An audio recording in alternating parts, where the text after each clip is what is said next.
How to generate realistic AI art using Freepik's Mystic Model. Hello guys, this is Atticus and welcome back to another tutorial video. Today's video is about using Freepik's Mystic Model to generate realistic AI art. So without any further ado, let's dive right into it. So what you'll need to do is you'll need to head over to Freepik Image Generator. Hit enter after you're there. And after you do that, you'll need to head over to its website. This is the one, AI Image Generator. Tap on it. After you tap on it, you will see the AI Image Generator. So what we can do is we can just head over to its AI suite. So hover over AI suite right here. Then under Image, you will need to tap on AI Image Generator.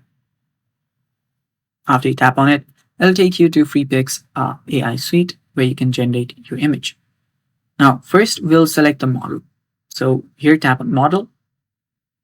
And after you do that, you'll need to select Mystic. Then choose whichever you want.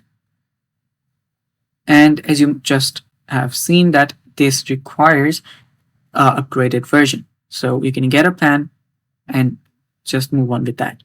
So I'll just start describing an image for the art. So first, type what you want. Replica, just do a replica of Mona Lisa. After doing that, you can select the model. You can select the style from here. Tap on style.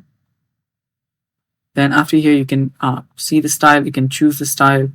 Then you can just search by style. Let's say art. Then you can see what type of art you want.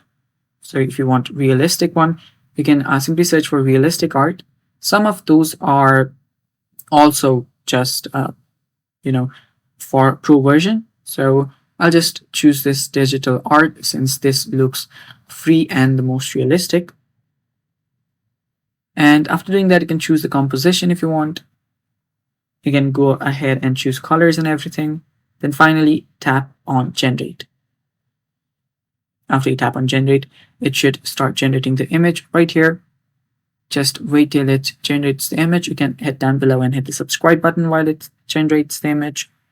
And after it's done, it should give you the image. So right here, you can tap on the image and it will show you the image. And that's basically it. And that's how you do it. Thanks for watching. Stay tuned for more upcoming videos and bye-bye.